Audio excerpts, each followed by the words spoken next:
పితా పుత్ర పవిత్రాత్మ నామమున ఆమెన్. ప్రభునందు మిక్కిలి ప్రియులగు సహోదరి సహోదరులారా, సామాన్య కాలపు 12వ ఆదివార వాక్య పరిచర్యకి మిమ్మందరినీ ప్రేమతో ఆహ్వానిస్తూ ఉన్నాను.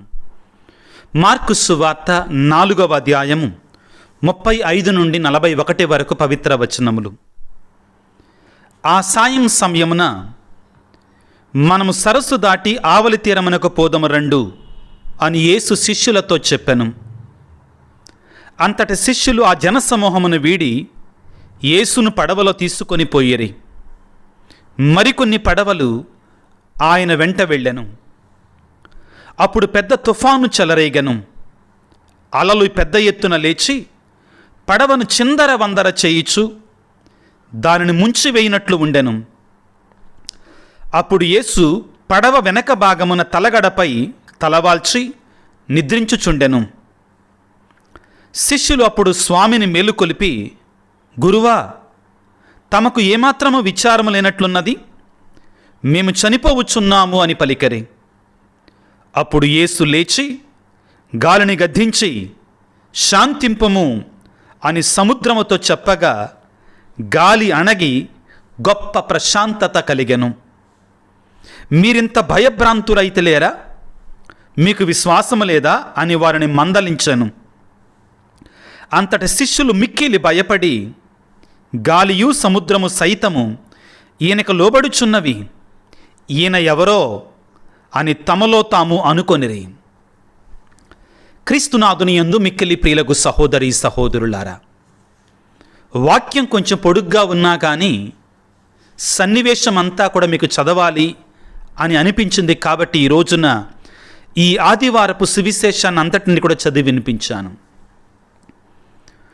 మానవ జీవితంలో ప్రియులారా, మనందరి జీవితాలలో ఏదో ఒక సమయంలో ఏదో ఒక సందర్భములో భయంకరమైనటువంటి తుఫానులు చెలరేగుతాయి. శ్రమలు, సవాళ్ళు, కష్టాలు, సమస్యలతో నిండిపోతాము. ఉక్కిరి బిక్కిరైపోతాం. ఏం చెయ్యాలో తెలియదు. దారి, గమ్యం అనేటిది మనకు కనబడదు. అటువంటి సమయంలో మనందరిలో కూడా ఒకసారి కాకపోయినా ఒకసారైనా ఎంత భక్తులమైనా, ఎంతగా దేవుని మీద ఆధారపడేటువంటి వారమైనా, ఎంత విశ్వాసం ఉన్నటువంటి వారమైనా కానీ, దేవుడున్నాడా, అసలు నా ప్రార్థన ఆలకిస్తున్నాడా, నన్ను పట్టించుకుంటున్నాడా అనేటువంటి సందేహం మనందరిలో కూడా తలెత్తుతూ ఉంది. చాలామంది ప్రియులారా నా దగ్గరికి వచ్చి అడిగినటువంటి వారిలో కూడా, స్వామి, నేను ఇంత ప్రార్థన చేస్తున్నా, ఇంతగా దేవుని మీద ఆధారపడుతున్నా, దేవుడు నా మొర ఆలకిస్తున్నాడా, నాకు సమాధానం ఇవ్వడా, జవాబు చెప్పడా అని ప్రశ్నిస్తూ ఉంటారు. ప్రభునందు ప్రియులకు దేవుని బిడ్డలారా, నేను నా గురించి ఆలోచించేదానికంటే కూడా నా దేవుడు నా గురించి ఇంకా ఎక్కువగా ఆలోచిస్తాడు. ఈనాటి వాక్యం అంతా కూడా మనకి ఏమి నేర్పిస్తుంది అంటే, ఈ శ్రమలలోనే, ఈ శ్రమల ద్వారానే దేవుని మనం తెలుసుకుంటాం. దేవునిలో మన విశ్వాసం బలపడుతుంది. ఈ శ్రమల ద్వారానే, ఈ సవాళ్ళ ద్వారానే దేవుని యొక్క అద్భుత శక్తి మనలో పనిచేస్తుంది. కొన్నిసార్లు ప్రియులారా, శ్రమలు మన జీవితంలో ఎందుకు వస్తాయి అంటే, కొడిగట్టిపోతున్నటువంటి మన యొక్క విశ్వాసాన్ని తట్టి లేపటానికి, ఆరిపోతున్నటువంటి మిణుకులాడుతుంటున్నటువంటి మన యొక్క నమ్మకాన్ని బలపరచటానికి, దేవుడు మనతో చెప్పటానికి, బిడ్డా, నేనున్నాను నీతోటి, నేను విన్నాను నీ యొక్క బాధని, నేను చూశాను, నేను దిగి వచ్చాను అని పలకటానికి. ఒక గ్రామంలో 2 అన్నదమ్ములు జీవిస్తూ ఉన్నారు. అన్న పూర్తిగా అవిటివాడు, అంగవైకల్యంతో బాధపడుతున్నాడు. నడవలేడు, సరిగా మాట్లాడలేడు, పూర్తిగా వేదనాభరితమైన జీవితం అతనిది. తమ్ముడు బలం తక్కువ ఉన్నా కానీ అన్నకంటే ఆ తోపుడు బండి మీద, ఆ చక్రాల బండి మీద అన్ననెక్కించుకొని అటు ఇటు తిప్పుకొని వస్తూ ఉంటాడు ప్రేమతోటి. చిన్నవాడు ఒక రోజున ఒక జరగకూడనటువంటి కార్యం జరిగింది. ఆ చక్రాల బండి పొరపాటున నెట్టుకుంటూ వెళ్ళి ప్రక్కనే ఉన్నటువంటి నీళ్లు లేనటువంటి డ్రైనేజ్ ఆ కాలువలో పడిపోయింది. ఈ చిన్న తమ్ముడు అన్నను లేపటానికి, ఒడ్డుకు చేర్చటానికి చాలా ప్రయత్నం చేశాడు, శతవిధాల ప్రయత్నం చేశాడు. కానీ తన ప్రయత్నాలు బూడిదలో పోసిన పన్నీరు అయిపోయాయి. అన్నను లేపలేకపోయాడు. ఆ చక్రాల కుర్చీని పైకి లేపలేకపోయాడు. ఇక చేసేది లేక అన్న చనిపోతాడేమనే భయముతోటి ఆ రోడ్డు ప్రక్కన కార్లు చాలా వెళుతూ ఉన్నాయి. వచ్చి కేకలు పెడుతున్నాడు, ఆపండి ఆపండి, మా అన్న ప్రమాదంలో ఉన్నాడు, దయచేసి ఆపండి, సహాయం చేయండి సహాయం చేయండి అని అరుపులు పెడుతున్నాడు. తమ్ముడు అన్న కోసం, అన్నను కాపాడాలని. ఎవ్వరూ తన మాట వింటలేదు. ఎవ్వరి దారిన వారు వెళ్ళిపోతున్నారు. చివరికి ఏం చేయాలో తెలియక ఒక చిన్న రాయి తీసుకొని ఒక కారు వెళుతుంటే ఆ కారు మీదకి నిదానంగా విసిరివేశాడు. ఆ కారు అద్దం పగిలింది. వెంటనే ఆ కారు వాడు ఆపాడు. ఆ కారుతో పాటు 10 కార్లు ఆగిని. అందరూ కిందికి దిగి వచ్చారు. ఏం జరిగిందా అని. అప్పుడు ఆ కుర్రవాడిని కొట్టబోయేసరికి, దయచేసి నన్ను కొట్టకండి అండి, నాకు వేరే మార్గం లేక ఈ పని చేశాను. మా అన్నయ్య ఆ డ్రైనేజీలో ఆ కాలువలో పడిపోయాడు, చనిపోతున్నాడు. నా శక్తికి మించినటువంటి పని, నేను లేపలేకపోతున్నా. మా అన్నయ్యని ఎలా కాపాడుకోవాలో నాకు తెలియలేదు. నేను ఎంతగా కేకలు పెట్టినా నా మాట ఎవరూ పట్టించుకోలేదు. మీ సహాయం కోసం ఈ పని చేశాను, కానీ నాకు వేరే దురుద్దేశం లేదండి అనగానే అప్పుడు వాళ్ళు అర్థం చేసుకొని ఆ పడిపోయినటువంటి అన్నయ్యని బయటికి తీసుకొని వచ్చారు. క్రీస్తునాథుని యందు మిక్కిలి ప్రియులకు సహోదరి సహోదరులారా, కొన్ని సందర్భాలలో మానవుడనేటువంటి వాడు దేవుని యొక్క స్వరాన్ని వినకుండా, దేవుని పట్టించుకోకుండా తన దారిన తాను వెళ్ళిపోతుంటే దేవుడు కూడా కొన్నిసార్లు మన మీదకి రాయిని విసిరివేస్తాడు. బిడా గుర్తుపెట్టుకో, నేనున్నాను. దేవుని యొక్క స్వరాన్ని వినకుండా, దేవుని యొక్క స్వరాన్ని లెక్క చేయకుండా మన ఉరుకుల పరుగుల ప్రపంచంలో మనం వెళ్ళిపోతుండగా, మనం సృష్టించినటువంటి ఆ సృష్టికర్తని మనం పట్టించుకోనటువంటి సందర్భంలో ఆ దేవుడు తన ప్రేమను చూపించటానికి, మనం మార్గము తప్పి వెళుతుండగా సరి అయిన మార్గములు పెట్టడానికి అప్పుడప్పుడు మన మీదకి రాళ్ళు విసురుతాడు, దెబ్బ కొడతాడు.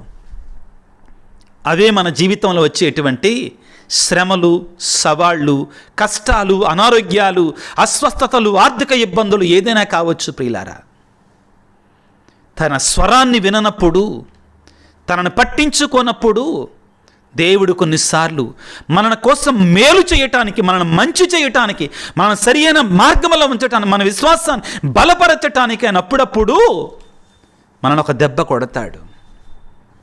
దానిలో కూడా ఉద్దేశం ఏమిటి అంటే, తనకి ప్రేమని, తాను ఉన్నాను తోడుగా అని చెప్పటము కోసం మాత్రమే, కానీ మనల్ని హింసించటానికో క్రూరత్వాన్ని చూపించటానికో కాదు. ఈనాటి సువిశేషాన్ని ఒకసారి ధ్యానం చేసుకోవటానికి ప్రయత్నం చేద్దాం ప్రియులారా. మార్కు సువార్త 4వ అధ్యాయం 35వ వచనము. ఆ దినము సాయం సమయమున మనము సరస్సు దాటి ఆవలి తీరమునకు పోదము రండు అని యేసు శిష్యులతో చెప్పెను. జాగ్రత్తగా ఆలకించండి పిల్లారా. యేసు ప్రభు ఎక్కడ ఉన్నాడు? గలిలియా సరస్సు తీరములో ఉన్నాడు పిల్లారా. యేసు పుట్టింది తన యొక్క సొంత గ్రామం నజరేతు గ్రామం. అక్కడ నుండి కొంచెం దూరంలో, కొన్ని కిలోమీటర్ల దూరంలో కఫర్నాం ఉంటుందండి. ఈ కఫర్నాం ప్రాంతానికి వచ్చి ఆయన వేద ప్రచారాన్ని ప్రారంభించాడు. ఒకసారి మీరు మార్కు సువార్త 2వ అధ్యాయం నుండి 1వ అధ్యాయం నుండి యాక్చువల్గా 3 అధ్యాయాలు మనం చూస్తే, 4వ అధ్యాయం కూడా చూస్తే యేసు ప్రభు ఎడతెరిపి లేకుండా సువార్తను బోధిస్తున్నాడు. గడిచినటువంటి ఆదివారం రోజున యేసు ప్రభు దైవ రాజ్యాన్ని గూర్చినటువంటి ఉపమానాలు చెప్పటాన్ని మనం ధ్యానం చేశాం. మార్కు సువార్త 4వ అధ్యాయం 26 నుండి 34వ వచనం వరకు. ప్రియులారా, పండిన పంట ఉపమానము, ఆవగింజ ఉపమానం అని చదివిన తర్వాత ఒక మాట ఉంటుంది అక్కడ. మార్కు సువార్త 4వ అధ్యాయము 33వ వచనము. ప్రజలు గ్రహింపగలిగినంత వరకు అనేక ఉపమానముల ద్వారా యేసు వారికి ఇట్లు బోధించను. ఉపమానము లేక ఆమెను ఏమీయూ బోధింపలేదు. ఈ రీతిగా యేసు ప్రభు దైవరాజ్యాన్ని గురించి ప్రజలకు ఎడతెరిపి లేకుండా, విశ్రాంతి లేకుండా సువార్తను బోధిస్తూనే ఉన్నాడు. దేవుని ప్రేమని చాటి చెబుతూనే ఉన్నాడు. ఆయన కూడా మానవ మాత్రుడు కదా ప్రియులారా, శరీరధారి కదా. కొన్ని దినాల పాటు దేవుని యొక్క సువార్తను బోధించి ప్రజలకు స్వస్థతలనిచ్చి దయ్యాలను పారదోలినట్టు తరువాత శిష్యులను తీసుకొని ఆ ప్రజల నుండి ఆదరికి వెళ్ళటానికి, కొంచెం విశ్రాంతి తీసుకోవటానికి ఆదరికి వెళ్ళటానికి ప్రయత్నం చేస్తూ ఉన్నాడు. ఇక్కడ కనెక్షన్ చూడండి దయచేసి ప్రియులారా. ఏమిటి? అంతకుముందు యేసు ప్రభు దైవరాజ్యాన్ని బోధించాడు. ఇప్పుడు యేసు ప్రభు సరస్సు దాటి ఆవలి తీరానికి వెళుతున్నాడు. దైవరాజ్యం అనగా పరలోక రాజ్యము ఆవలి తీరములో ఉంటుంది. ఇక్కడ ఆవలి తీరం అనగా దైవరాజ్యానికి సూచనగా ఉంటుంది. విశ్రాంతిని పొందే స్థలము, దేవుని కలుసుకునే స్థలము, దేవుని యొక్క శాంతిని, సమాధానాన్ని పొందుకునేటువంటి ప్రదేశం ప్రియులారా. ఇక్కడ యేసు ప్రభు సరస్సు దాటి ఆవలి తీరమునకు వెళుదాము రండు అని పలుకుతున్నాడు. మార్కు సువార్త 4వ అధ్యాయం 35వ వచనములో, ఆ దినము సాయం సమయమున మనము సరస్సు దాటి ఆవలి తీరమునకు పోదుము రండని యేసు శిష్యులతో చెప్పాను. ఆవలి తీరము మధ్యలో ఏముందండి? సరస్సు ఉంది. ఈ ఒడ్డున మనిషి ఉన్నాడు, వారందరూ కూడా ఉన్నారు పిల్లారా. ఏంటి? జాగ్రత్తగా నాతో పాటు ఆలోచించండి పిల్లారా. ఇహలోక జీవితం అనేటువంటిది సముద్ర ప్రయాణము లాంటిది, పడవ ప్రయాణము లాంటిది. ఈ పడవ ప్రయాణము ద్వారా మనందరము కూడా ఈ జీవితంలో వచ్చే ఆటుపోటులని ఎదుర్కొని, సవాళ్ళను ఎదుర్కొని, శోధనను ఎదుర్కొని వాటి మీద విజయాన్ని సాధించి దేవునికి నమ్మక పాత్రంగా శిష్యులతో యేసు ప్రభు ఏ విధముగా ఉన్నాడో అదే విధముగా మనతో కూడా దేవుడు ఉన్నాడని విశ్వాసముతోటి మన సమస్యలలో, మన బాధలలో, మన సవాళ్లలో యేసయ్యను లేపి, అయ్యా మేము మునిగిపోతున్నాం, అయ్యా మమ్ము కాపాడయ్యా అని మనము కూడా ప్రార్థన చేయగలిగితే యేసయ్య మనల్ని ఈ యొక్క సముద్ర ప్రయాణములో సురక్షితముగా ఆవలి తీరమునకు, ఆ దేవుని రాజ్యానికి, ఆ పరలోక రాజ్యానికి చేరుస్తాడు అనేటువంటిది ముఖ్యమైన సందేశం. ఆయన ఎల్లప్పుడూ మనతోనే ఉన్నాడు అని నేర్పిస్తూ ఉంది. యేసు ప్రభు దేవుని యొక్క సువార్తను బోధించి శిష్యులతోటి రండి ఆవలి తీరానికి వెళదాము రండి అని పడవనెక్కాడు. శిష్యులు కూడా మరికొన్ని పడవలతో అనుసరించారు. ప్రియులారా, మనందరి జీవితంలో కూడా ఆటుపోట్లు వస్తాయి. మనందరి జీవితాలలో కూడా ప్రతి ఒక్కరి, ఎంత ధనవంతుడైనా, ఎంత పేదవాడైనా కానీ, ఎంత ప్రార్థనాపరుడైనా కానీ, ఎంత ప్రార్థన లేనటువంటి వాడైనా, ప్రతి మానవుని జీవితంలో కూడా సవాళ్లు వస్తూనే ఉంటాయి. మానవ జీవితమే ఒక సమస్యల వలయం ప్రియులకు దేవుని బిడ్డలారా. ఇదిగో ఈనాటి సువిశేషం అంతా కూడా నా జీవితాన్ని గురించి, నీ జీవితాన్ని గురించి మాత్రమే బోధిస్తుంది. చాలా స్పష్టంగా, డైరెక్ట్గా మన జీవితాలను గురించి మాట్లాడుతూ ఉంది. పడవలో ప్రయాణాన్ని మొదలుపెట్టారు. వాక్యాన్ని చదువుకుందాం. మార్కు సువార్త 4వ అధ్యాయం 37వ వచనము. అప్పుడు పెద్ద తుఫాను చెలరేగను. ఆ తర్వాత మాటలు కూడా మనం ధ్యానం చేయాలి పిల్లారా. అలలు పెద్ద ఎత్తున లేచి పడవను చిందరవందర చేయుచుండెను, దానిని ముంచివేయనట్లుగా ఉండెను. ప్రియులారా, మనం ఎన్నిసార్లు చెప్పలేదు మన జీవితాలలో, అయ్యా నా జీవితం చిందరవందర అయిపోతుందయ్యా, నా బ్రతుకు చిందరవందర అయిపోతుందయ్యా. వాక్యం పలుకుతుంది ప్రియులారా. అలలు చెలరేగి, అలలంట ఏం చేస్తున్నాయి? చెలరేగి పడవను చిందరవందర చేస్తున్నాయి, గలిబిలి చేస్తూ ఉన్నాయి. ప్రియమైన బిడ్డ, నీ జీవితాన్ని గురించి యేసు ప్రభు ఈరోజు మాట్లాడుతున్నాడు. నీ కుటుంబాన్ని గురించి యేసయ్య ఈరోజు మాట్లాడుతూ ఉన్నాడు. నా జీవితం చిందరవందరగా ఉంది, గలిబిలిగా ఉంది, సమస్యల వలయంలో చిక్కుకొని పోయింది, పడవను ముంచివేయినట్లుగా ఉండెను అని పలుకుతుంది. నా బ్రతుకు మునిగిపోతుంది, మునిగిపోతున్న నావలాగా ఉంది నా బ్రతుకు అనుకుంటున్నావా? మరచిపోకు, నీ పడవలో ఒకడు ఉన్నాడు. నీ సమస్య కంటే గొప్పవాడు, నీ బాధని సంతోషముగా మార్చగలిగినటువంటి వాడు, నీ బుగ్గుని పూలదండగా మార్చగలిగినటువంటి వాడు నీ పడవలో ఉన్నాడు. ఆయన మీద విశ్వాసాన్ని ఉంచు. అప్పుడు పెద్ద తుఫాను చెలరేగను, మార్కు 4:37. పెద్ద తుఫానులు, కొన్నిసార్లు చిన్న సమస్యలు, కొన్నిసార్లు పెద్ద సమస్యలు ప్రియులారా. అలలు పెద్ద ఎత్తున చెలరేగి పైకి లేచి పడవను చిందరవందర చేయుచుండెను, దానిని ముంచివేయినట్లు ఉండెను. ఏం చేస్తామండి మనం? సమస్యలు వచ్చినప్పుడు గాబరా పడిపోతాం, నా పని అయిపోయిందంటాం, నా వల్ల కాదంటాం, చేతులు ఎత్తేస్తాం, నాకెవరు తోడులేరు, దేవుడు కూడా నాకు తోడు లేడు. ఎంతమంది మనమండి మనం? అంటలేదా నీవు కొన్నిసార్లు? అనలేదా నీవు నీ జీవితంలో కొన్ని సందర్భాలలో?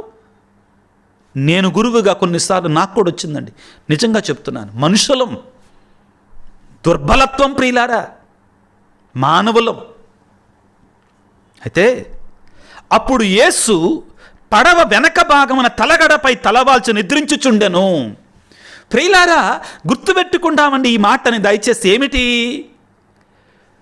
ఆకాశం అంతా కూడా మబ్బులు కమ్మితే సూర్యుడు కనబడడో, చంద్రుడు కనబడడో, చంద్రుడు లేడా అనిపిస్తుంది, సూర్యుడు లేడా అనిపిస్తుంది.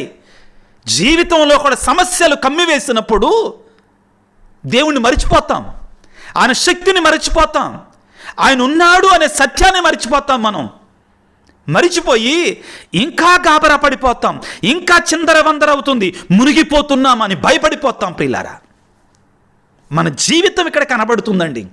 మన బ్రతుకు, మన సవాళ్ళు, మన శ్రమలు, మన యొక్క గలిబిలి, మన బ్రతుకు, ఆ యొక్క ఆటుపోటులు, ఈ ఉపమానంలో ఈ జరిగిన సంఘటనలు, యేసయ్య జీవితంలో జరిగిన సంఘటన తుఫానును గద్దించే సంఘటనలు జరుగుతున్నాయండి. మన జీవితాన్ని గురించి మాట్లాడుతున్నాడు. ఏం జరుగుతుంది? అప్పుడు యేసు పడవ వెనక భాగమైన తలగడపై తలవాల్చి నిద్రించుచుండెను. ఆయనకు బాధ్యత లేదా? మనం అడుగుతాం కదా, ఆయనకి బాధ్యత లేదా?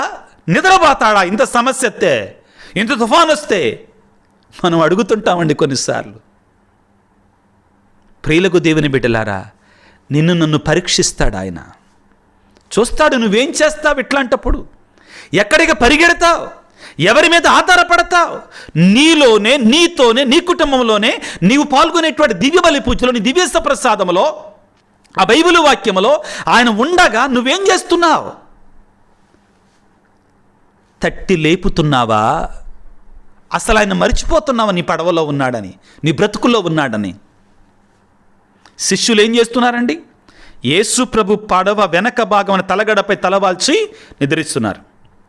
శిష్యులు అప్పుడు స్వామిని మేలుకొలిపి, గురువా, తమకు ఏమాత్రము విచారము లేనట్లున్నది, మేము చనిపోతున్నామయ్యా అని పలికరే. మన మాటలు కాదా ఇవి? మనం పలికే మాటలు కాదా? యేసయ్యా, నువ్వు నా మొర వినవా? నా బాధను తీసేయవా? నీకు పట్టదా? నా బిడ్డల విషయంలో, నా బ్రతుకు విషయంలో, నా కుటుంబ విషయంలో, ఆర్థిక ఇబ్బందుల విషయంలో, నా కుమారులు చెడిపోతున్నారు, నా బిడ్డలు చెడిపోతున్నారు, నేను చేయగలిసినంత చేసినా కానీ నీకు పట్టదా దేవా? పేతురు గారు పలికినటువంటి మాటల్లో ప్రియులారా, ఎందుకు వస్తాయి శ్రమలు? పడగొట్టడానికి కాదు, నిలబెట్టడానికి. ప్రియులారా, పడగొట్టడానికి కాదు, నిలబెట్టడానికి శ్రమలు. పేతురు రాసిన మొదటి లేఖ 1వ అధ్యాయం 7వ వచనంలో 6 నుండి, పేతురు రాసిన మొదటి లేఖ 1వ అధ్యాయం 6వ వచనం, మీరు ఎదుర్కొనవలసిన పలు విధములకు పరీక్షలు వలన తాత్కాలికముగా మీకు బాధ కలిగిన దీన్ని గురించి మీరు సంతోషించండి. అంత సులభం కాదు ప్రియులారా, అంత సులువు కాదు. అవి మీ విశ్వాసం యథార్థమైనదని నిరూపించును. నాశనమగు బంగారము కూడా అగ్నిచ్చే పరీక్షించబడును కదా, అట్లే సువర్ణము కంటే ఎంతో విలువైన మీ విశ్వాసము కూడా పరీక్షించబడవలెను. అప్పుడే అది చెదరకుండా ఉండును. దాని వలన మనకు జరిగే ప్రయోజనం ఏంటి? ఈ శ్రమలలో మనం దేవుని మీద ఆధారపడితే, విశ్వాసాన్ని కలిగి జీవిస్తే మనకు జరిగేటువంటి మేలేమిటి ప్రియులారా? పలుకుతున్నాడు, దాని వలన యేసుక్రీస్తు ప్రత్యక్షమైన దినమున మీకు కీర్తియు ప్రతిష్టను మహిమను కలుగును. హల్లెలూయా! మీకు కీర్తియు మహిమయు ప్రతిష్టను కలుగుతుంది ఆయన మీద ఆధారపడి జీవించగలిగితే. శ్రమల సమయంలో, కష్టాల సమయంలో ప్రియులకు దేవుని బిడ్డలారా, శిష్యులు ఏం చేశాడు? ఆ అలను చూశాడు, ఆ తుఫానును చూశారు, ఆ యొక్క పడవని అతలాకుతలము చేస్తున్నటువంటి ఆ పరిస్థితిని చూశారు, భయపడిపోయారు. ప్రభు దగ్గరికి వచ్చి అంటున్నారు, గురువా మీకేమాత్రం విచారం లేనట్లున్నది, మేము చనిపోతున్నామయ్యా, మేము మునిగిపోతున్నామయ్యా, మా బ్రతుకు నాశనం అయిపోతుందయ్యా అని నీలాగానే వేడుకుంటున్నారు. అప్పుడు యేసు లేచి గాలిని గద్దించి శాంతించుము అని సముద్రముతో చెప్పగా గాలి అణగి గొప్ప ప్రశాంతత చేకూరెను. ప్రియులారా, నీవు నేను కూడా ఈ శ్రమల సమయంలో, ఈ శోధన సమయంలో, ఈ సవాళ్ళ గలిబిలిలో ఆయన మీద ఆధారపడి, అయ్యా మేము మునిగిపోతున్నామయ్యా, మేము చనిపోతున్నామయ్యా, మా వల్ల కాటలేదయ్యా, మీరు నాకు తోడుగా ఉండండి అయ్యా అని శిష్యులు ఏ విధముగా తమతో ఉన్న ప్రభువు దగ్గరికి వెళ్ళి ప్రాధేయపడ్డారు, అదే విధముగా నీవు నీ కుటుంబము కూడా ఆయన దగ్గరికి వెళ్ళి ఆయన మీద ఆధారపడి, ఆయన తప్ప మరొక ఆధారము లేదు అని నీవు కూడా ఆయనను వేడుకోగలిగితే శిష్యుల్లాగా ఆయన కూడా లేచి నీ బ్రతుకులో, నీ జీవితంలో, నీ కుటుంబంలో ఉన్నటువంటి ఆ యొక్క తుఫానుని, ఆ అలలని, ఆ గాలిని, సముద్రాన్ని గద్దించి గొప్ప శాంతిని నీకు ప్రసాదిస్తాడు. మనలో ఆ విశ్వాసం ఉందా? మనలో ఆ తెగువ ఉందా? మనం ఆ విధంగా బ్రతుకుతున్నామా? ఎందుకు శ్రమలు? పేతురు గారు రాసిన మొదటి లేఖలో 1వ అధ్యాయం 6వ వచనంలో మనం చదువుకున్నాం కదా, మన విశ్వాసాన్ని బలపరచటానికే, మనకి మేలు చేయటానికే, మనం ఆయన స్వరాన్ని వినాలని, ఆయన మీద ఆధారపడాలని, ఆయన దగ్గరకు రావాలని ఆయన మనకి శ్రమలు పంపిస్తాడు. ద్వేషంతో కాదు, కీడు చేయాలని కాదు, ఆయన పట్టించుకోవాలని ఆయనకు అవసరం లేదు, మనకు అవసరం కాబట్టి. ఆ కుర్రవాడు ఎవరు పట్టించుకోకపోయేసరికి ఏం చేశాడు? ఒక చిన్న రాయి సరేశాడు, వెంటనే అందరూ ఉరికొచ్చారు. మనం కూడా ఆగుతామండి? కొద్దిగా దొరికితే చాలు, కాస్తంత సుఖం దొరికితే చాలు, కాస్తంత కలిమి జరిగితే చాలు, కాస్తంత ధనం కానీ, పేరు కానీ, ప్రఖ్యాతులు కానీ, కొద్దింత ఆ యొక్క పొజిషన్ కానీ వస్తే చాలు, దేవుడు అక్కడున్నాడు. అందుకని సిరాకు పుత్రుడైనటువంటి యేసు రాసిన జ్ఞానగ్రంథంలో ఒక చక్కని ప్రార్థన ఉంటుందండి. జ్ఞానగ్రంథకర్త చేస్తాడు. ఏమిటి? దేవా, నాకు ఎక్కువగా ఇవ్వమాకు, నాకు తక్కువగా ఇవ్వమాకు. ఎక్కువగా ఇస్తే గర్వముతో దేవుడెవడు అని నేను ప్రశ్నిస్తానేమో. నాకు కలిమి, ఆ లేమి కలిగితే, తినటానికి కూడా లేకపోతే ఆ ఆకలి బాధతో, ఆ వేదనతో నిన్ను నిందిస్తానేమో. నన్ను క్షమించయ్యా. ఎక్కువగా ఇవ్వమాకు, తక్కువగా ఇవ్వమాకు. అందుకనే యేసు ప్రభు ప్రియుల తాను నేర్పించిన మహా గొప్ప ప్రార్థన, పరలోక ప్రార్థనలో ఏమి నేర్పించాడు? నా నాటికి కావలసిన మా అన్నము మాకు నేటికి ఇవ్వండి. మనకు అవకాశం దొరికితే ఏం ప్రార్థన చేస్తామండి దాన్ని? దేవా, మా పిల్లల తరాల తరాల తరాలకి కావలసినటువంటి అన్నాన్ని ఇవ్వయ్యా అంటాం. యేసు ప్రభు జాగ్రత్త పడ్డాడు అక్కడ, ఆయన మీద ఆధారపడటానికి. యేసు ప్రభువుని లేపారు, గాలిని గద్దించాడు. 40వ వచనం చాలా ముఖ్యమైన మాట అండి. మార్కు సువార్త 4వ అధ్యాయం 40వ వచనం. మీరు ఎంత భయభ్రాంతులైతే లేలా? మీకు విశ్వాసం లేదా అని వారిని మందలించను. ఎందుకు ఈ మాటలు అంటున్నాడు యేసు ప్రభువు? నిజమే కదా, పడవలో వెళుతున్నారు, తుఫాను చెలరేగింది, గాలి వచ్చింది, అలలు భయంకరంగా ఉన్నాయి. ఏం చేస్తున్నాయట? ఆ పడవని చిందర వందర చేయించు, పెద్ద ఎత్తున అలలు లేచి దాన్ని ముంచివేయినట్లుగా ఉన్నాయి కదా. మరి కంగారు పడక ఏం చేస్తారు? టెన్షన్ పడక ఏం చేస్తారు? అయినా యేసుప్రభు గద్దిస్తున్నారు వాళ్ళని. ఎందుకని? ఏమని చెప్తున్నాడు? మీకు విశ్వాసం లేదా? ఎందుకు భయభ్రాంతులైతరి అని మందలించారు. ఎందుకు ఈ మాట అంటున్నారు అంటే, అంతకుముందు జరిగినటువంటి కార్యాలను మనం జ్ఞాపకం చేసుకోవాలి. అంతకుముందు జరిగిన అద్భుతాలని కళ్ళారా శిష్యులు చూశారు. వాక్యాన్ని చదువుకుంటే ప్రియులకు దేవుని బిడ్డలారా, మార్కు సువార్త 3వ అధ్యాయం 1వ వచనం నుండి, ఊచ చేయి పక్షవాతం వచ్చినటువంటి ఆ వ్యక్తిని స్వస్థపరిచాడు యేసు ప్రభు. ఆ తరువాత దానికంటే ముందుగా ప్రియులకు దేవుని బిడ్డలారా, మార్కు సువార్త 1వ అధ్యాయంలో 21వ వచనంలో దయ్యం పట్టినటువంటి వానిని దయ్యాన్ని పారద్రోలాడు. 1వ అధ్యాయం 29వ మార్కు సువార్తలో 29వ వచనం నుంచి మనం చదువుకుంటే అక్కడ అనేక మందికి స్వస్థతనిచ్చాడు.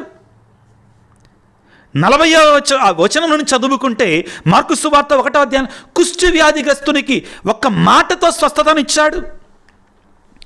ఇంకా దానికంటే ఎక్కువగా మార్కు సువార్త 2వ అధ్యాయం 1వ వచనం నుండి పక్షవాత రోగికి స్వస్థతనిచ్చాడు. ఈ రీతిగా దయ్యాలు పట్టినటువంటి వారిని విడిపించాడు, రోగులకు స్వస్థత పరిచాడు. ఒకే ఒక మాటతో ప్రియులారా ఇవన్నీ చూచారు శిష్యులు. చూచి కూడా ప్రభు అంటున్నాడు, ఇప్పుడు ఏమంటున్నాడు? మీరు ఎలా భయపడితరి? ఎందుకు భయభ్రాంతులైతరి? మీకు విశ్వాసం లేదా నా మీద? నేనున్నా కదా మీతోటి. ప్రియులారా మనతోటి కూడా అంటాడు యేసు ప్రభు, నీతోటి కూడా అంటాను, నాతోటి కూడా అంటాను. బిడ్డ, నీ జీవితంలో నేను లేనా? గడిచిన కాలంలో శ్రమల్లో నీకు సాయం చేయలేదా? నిన్ను దీవించలేదా? నిన్ను లేవనెత్తలేదా? నిన్ను కాపాడలేదా? ప్రార్థన చేసుకో, నేనున్నానని నమ్ము, నేను నీకు తోడుగా ఉన్నా. తల్లి మరచినా తండ్రి మరచినా నేను మాత్రం నిన్ను మరువనన్నాను కదా, నీ పేరును అరచేతులు రాసుకున్నానన్నాను కదా. యెషయా గ్రంథం 49వ అధ్యాయంలో ఏమని పలుకుతున్నాడు పిల్లారా? 15-16 వచనాలలో, ఇదిగో తల్లి మరచినా తండ్రి మరచినా, స్త్రీ తన పసికందును మరచిపోయినా కానీ నేను మాత్రం నిన్ను మరువనని పలికా కదా, నీకు తోడుగా ఉంటానన్నాను కదా, నీకు నీడగా ఉంటానన్నాను కదా. మరి ఎందుకు గాబరా పడుతున్నావు? ఎందుకు అనవసరమైన టెన్షన్ పడుతున్నావు? నీవు దేవుని బిడ్డవ కాదా? ఇది ప్రభు వేసే ప్రశ్నలు ప్రియులారా. అయితే 41వ వచనము ఈ వాక్యం అంతటికి కూడా ముగింపు, అతి ముఖ్యమైన మాట. మార్కు సువార్త 4:41, అంతటా శిష్యులు మిక్కిలి భయపడిరి. ఈ మాట వినండి. అంత ప్రశాంతత వచ్చిన తర్వాత, గాలి ఆగిపోయిన తర్వాత, సముద్రపు అలలు తగ్గిపోయిన తర్వాత, ప్రశాంతత వచ్చిన తర్వాత శిష్యులలో బయలుదేరింది భయం. ఏం భయం? అమ్మో, ఈయనెవరసలా? మేము అనుసరిస్తున్నటువంటి ఈ మనిషి, ఈ రబ్బూని, ఈ సేవకుడు ఏదో మామూలు రబ్బూని అనుకున్నాం. ఏదో by fluke he's performing the miracles, ఏదో యాదృచ్ఛికంగా అద్భుతాలు చేస్తున్నాడేమో అనుకున్నాం. కానీ గాలి సముద్రం ప్రకృతికి కూడా లోపడుతుంది. ఎవరైనా మరణము ద్వారా వచ్చే భయం కంటే, మరణం వలన వచ్చే భయం కంటే, పడవ మునిగిపోద్దేమో, మేము చచ్చిపోతామేమో, ఈ శ్రమలలో మునిగిపోతామేమో, దాని ద్వారా వచ్చిన భయము కంటే యేసు లేచి గాలిని సముద్రాన్ని గద్దింపగా అవి ఆయన మాట విన్న తక్షణమే అవి ప్రశాంతతను చేకూర్చగా అప్పుడు వాళ్ళల్లో భయం బయలుదేరింది. మేము ఏ గురువుతోటైతే ఉంటున్నామో ఆయన సామాన్యుడు కాడు, ఆయన దైవాంశ సంభూతుడు, ఆయన సర్వశక్తిమంతుడు, ఆయన దేవుని కుమారుడు, దేవుడు.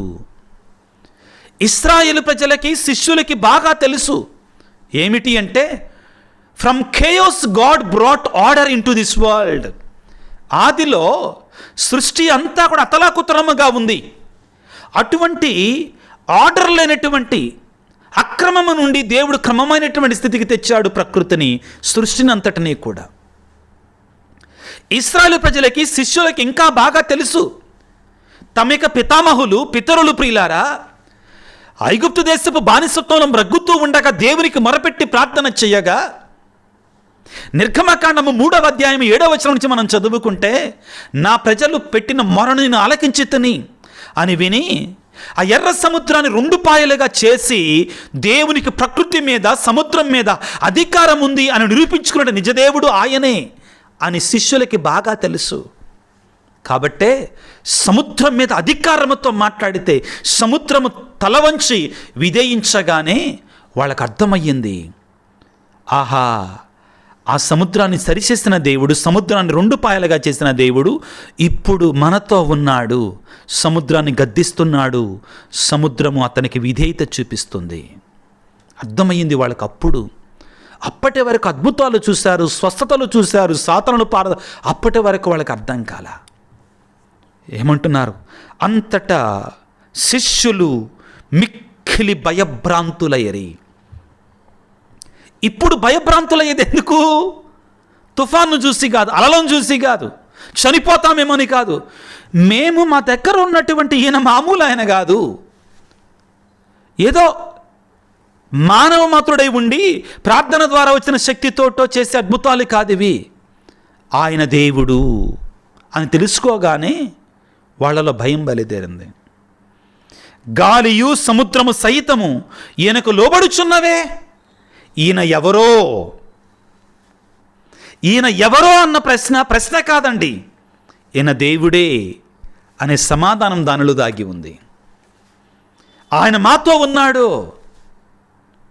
క్రీస్తునందు మిక్కిలి ప్రియ దేవుని బిడ్డ, ఈనాడు ఈ సవాలు ద్వారా, ఈ శ్రమల ద్వారా, ఈ సముద్రం మీద జరిగినటువంటి ఒక పెను తుఫాను ద్వారా దేవుడు వాళ్ళకి ఒక గొప్ప వేద సత్యాన్ని నేర్పించాడు, ఒక మంచిని నేర్పించాడు. తాను ఎవరో వాళ్ళకి తెలియజేసుకునేటువంటి అదృష్టాన్ని వారికి ఇచ్చారు. మన జీవితంలో కూడా ప్రిలారా, దేవుడు చిన్న చిన్న సమస్యలు, సవాళ్ళు పంపిస్తున్నాడు అంటే మనకేదో నేర్పించటానికే. ఆయన స్వరాన్ని మనం వింటల్లా. ఆ కార్ల మీద వెళ్ళేటువంటి వారు, ఆ పిల్లవాడు ఎంత కేకబెట్టినా వింటల్లా. ఎప్పుడైతే ఒక రాయి ఇసిరేసాడో అందరూ ఆగిపోయారు. మన మీద కూడా అప్పుడప్పుడు దేవుడు రాళ్ళు ఇసిరేస్తాడు. ఎందుకు? మనం ఆయన వైపు చూడాలి అని, ఆయన స్వరాన్ని వినాలి అని, ఆయన ఎవరో తెలుసుకోవాలని, ఆయన అద్భుత శక్తి మహిమలు మనం చూడాలి అని. ప్రియ దేవుని బిడ్డ, నీ శ్రమలలో, నీ బాధలలో, నీ కష్టాలు, నీ కన్నీళ్లలో, నీ జీవిత సుడిగుండములో, తుఫానులలో నీవెవరి మీద ఆధారపడుతున్నావు? ఎవరికి మొరపెడుతున్నావు? ఎవరి చెంతకు వస్తున్నావు? యేసయ్యా నన్ను దీవించయ్యా, నన్ను కాపాడయ్యా అని పేతురు మునిగిపోతుండగా చేతిని అందించినట్లుగా అడుగుతున్నావా? శిష్యులు యేసయ్య దగ్గరికి వెళ్ళి, అయ్యా మా గురించి పట్టించుకో నాయనా అని మొరపెడుతున్నావా? ఆత్మ పరిశీలన చేసుకో. నిన్ను, నీ కుటుంబాన్ని శిష్యుల వలె పరిపూర్ణంగా యేసయ్యకి సమర్పించుకో. దేవుని యొక్క అద్భుతమైన శక్తిని, అద్భుతమైన మహిమలని నీలో, నీ కుటుంబంలో చూడగలుగుతావు. తలల వంచి ప్రార్థన చేసుకుందాం బిడ్డలారా.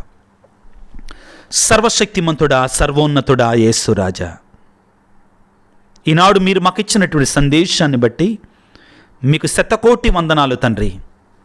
శిష్యులు సముద్రముపై ప్రయాణం చేస్తుండగా తుఫాను చెలరేగింది. పెను తుఫాను, గాలి చెలరేగాయి, అలలు ముంచివేయినట్లుగా ఉన్నాయి.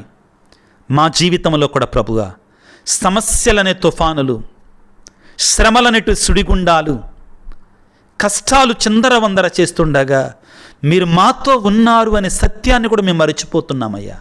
శిష్యుల వలె అవిశ్వాసులుగా బ్రతుకుతున్నామయ్యా. తండ్రి, ఈనాడు మాకు నేర్పించండి, మా విశ్వాసాన్ని బలపరచండి. శిష్యులను గద్దించినట్లుగా అవసరమైతే మమ్మల్ని కూడా గద్దించండి నాయన.